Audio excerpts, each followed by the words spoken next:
Well, I hope you'll come along with me today as we not only hit the trail and do a fun snow trek, but as I break down for you a new version of my loved Outdoor Research Ferrosi jacket in their grid version of the Ferrosi jacket that I am wearing today.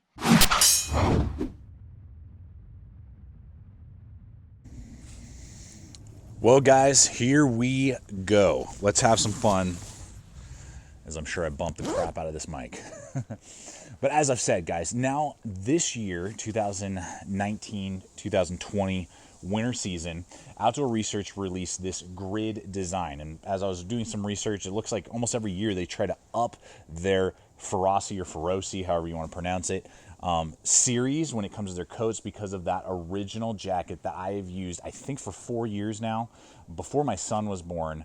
Yeah, so at least 4 years that I've had. They've now, and they have a lot of different designs. They have kind of like a super heavy insulated versions. They have winter ones. This is now a new take on a winter weighted one, if you will. Taking their Ferrosi stretchy material, which is what the exterior of this design is, which is very breathable, very tough, abrasion resistant. And for me, being an outdoorsman who does a lot of activities, I'm doing a lot of stuff with edged tools, axes, knives a lot of the time. I'm doing stuff around campfires. I'm doing stuff with wood. I'm going through brush. Oftentimes, I've never had a tearing or an issue with my older design, and nothing with this design now, having had it for several months and done a lot of outdoor activities with this gridded feature. So they have dropped a few features that I would have preferred on the original Ferrosi hoodie that they did not carry over to this grid design, but there are some features, particularly with the weight of it, that they have upgraded to give you a little more insulation. So we'll talk on that aspect first. The grid fleece material is fantastic.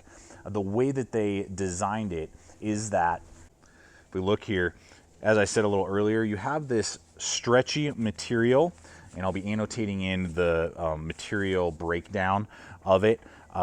Right here, you have that basically on a fourth or maybe a third of the jacket on the sleeves. We'll start there. So it's very thin, very breathable. But then 2/3 or 3/4, I'm not quite sure, it doesn't really tell me in their description, you have this hyper fleece. It's still breathable. You can see little air pockets through there, but it keeps the and retains the heat. And so that goes the entire length of the sleeves and on the body as well. So that's really cool. It goes into the hood, every aspect. So it upgrades the heat retention over the original, which is basically designed as like a windbreaker. And that's how I usually will use it. It has great breathability, great resistance to wind, as well as water. It can fight against, like a snowstorm for a while. It can fight against a quick downpour, which is normally what we have here in the Rocky Mountains. It's not a full-on raincoat. It's not waterproof, but they are water resistant and wind resistant. And so I believe, from what I've experienced so far this year with several different temperatures, including some snowshoeing, so you're exerting yourself even though it's cold, it was able to breathe really well and it kept the heat that I needed, but was able to expel a lot, and so I wasn't breaking a sweat as badly as I normally would. But then in colder environments, one time we started out at 17 degrees, I had a long sleeve base layer on underneath, and that was it, and I was very warm, whereas I would have had to, by the time we got to where we hung out and did a bunch of gear testing and hung out by the fire, I would have had to put a medium weight fleece on underneath my original Ferrosi. I did not have to do that with this model. So that's a great feature. So I think it's this great kind of middle ground, not a full-on insulated coat, but it is going to keep a lot more heat in because of even the heat on the back, and the gridding and fleecing on the back is going to retain a lot more heat and fight better against wind cutting through the original material and into your body, so you don't necessarily always have to carry a base layer, a mid layer, and then this coat, you can just do a base layer and the coat. So that is a big plus to me. It means one less piece of clothing that I don't always have to take with me, or is less likely for me having to constantly be changing it in and out of that mid coat, that mid layer that I often have to do in colder conditions. Now on the warmer side, I did do a trek where it was about 45 to 50, and it was right on the cusp. So I wouldn't be wearing this past about 50 degrees maximum. That's where then I would transfer over to my original Ferrosi hoodie. I will hit price with you guys real quick. This normally goes for $160, whereas the original Ferrosi hoodie that I have is $130. So basically $30 more. You get this fleece line that is is, you know, a hybrid compared to the original, so you have that more heat retention. You can obviously find them on sales a lot of the time, but for that extra $30, I think it has definitely proved a value to me over these several months that I've been working with. So I'm gonna touch on the one thing that's a drawback for me is this particular hood design.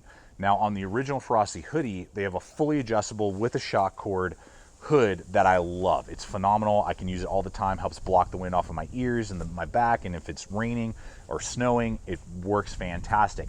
This one, not quite as adjustable. All they have is a little piece of elastic that goes all the way through, and that's it. There's no shock cord or any adjustability. It's kind of boxier, and depending on my hat, it'll even start to kind of push down my hat. And if I'm not wearing my hat, it tends to almost come down over my eyes, and then I have to kind of tuck it back. It has no adjustability, you know, to kind of pull the hood back on the back side as well. So it's doable, but it's not my favorite hood, and the original Ferrosi hoodie is way better when it comes to hood performance. So if hood performance is a need of yours and you like having that adjustability, this doesn't have it. I think they should have added that in, and that would have really taken over the top when I want to deploy the hood. Now another thing, the newest versions of the Ferrosi that I tested and reviewed about a year ago have now a thumb hole that you can shove your thumb into to make sure that it stays underneath your gloves. This model does not have that. It does have a really good like double layer of elastic right there, so it's going to really cup your wrist very well. It's not going to allow gunk to get in there or wind or anything like that, so that's a big plus. It's not really something that is a drawback to me, but for some of you, you really like your thumb holes and that's a value point to you. It doesn't offer that, whereas now the new Ferrosi hoodies themselves, the lighter weight version, do have those little thumb holes. Other than that, you're going to get basically the same layout as you have on the original, where you're going to have one breast pocket that's big enough for a cell phone or a wallet, and then you get two large pockets here in the front that have nice YKK zippers to close up if you want all the wind and all your stuff to not fall out. But if you need some extra breathability, you can zip them down, and it's a breathable mesh backer. So when you have it zipped up, it acts as a little passway breathe feature that helps the airflow inside the coat if you need that. So that's a nice little bonus. Your left-handed pocket will also have a little key keeper. The old version you could stuff into the pocket. You could probably make this happen too. It would just be a pretty tight fit to kind of make it stuff in on itself. Maybe you could use it as a pillow when you're hiking or backpacking. You do have a nice zipper guard all the way up to protect against wind. And then it does have a nice fleece lip right here, so it's not going to bother your beard or your lip if you zip it up all the way. You will have a shock cord adjustment on the bottom, so that's a big plus as well to keep it from air and, you know, wind getting up underneath the coat. I like that. And it's got a longer profile in the back and then tapers up slightly in the front, and that's another big aspect to me. I have worn a large on about 3 different Ferrosi hoodies that I've had in different color combinations over the years. This is a large as well, fits me great. I have longer arms, so a lot of coats from different brands don't always fit me. This fits great with room to spare on my arms, good amount of space on my body, so it's still pretty trim, but if I need to throw another base layer underneath or that mid-weight layer, it's not a big deal, and I can absolutely fit that underneath it if I really needed to bundle up and I was getting into the low teens or even around 0 degrees Fahrenheit. Now, as of right now, they do have 4 color combinations that I saw on the website. They do have this in a women's version, as they do the same for the original Ferrosi hoodie. They have men's and women's. My wife has the women's version of the original. She loves that. So there's lots of capability there, sizing, different things like that. They have an infinity warranty that I have used one time on an outdoor research product. They treated me really well and replaced it without any sort of issue or concern. So definitely a company that not only stands behind the product, but for me has been for years producing a fantastic product in the original Ferrosi. And for me now, you're going to see, you have seen this in many outdoor videos this year since I purchased it. You will continue to see it because right now it is fitting a niche of not only durability, breathability, which I need here in the Rockies, of breaking a sweat, but then keeping the heat retention in with the gridded fleece around it. And honestly, for me, the only drawback being that I'm not a super huge fan of the hood, but as long as I just make sure I have a good hat on that's got a, you know, good strong bill, then usually it won't be an issue for me. So Guys, that's it. I hope that this video has helped you out determine whether or not this new Ferrosi is the right choice for you. If there's something else out there,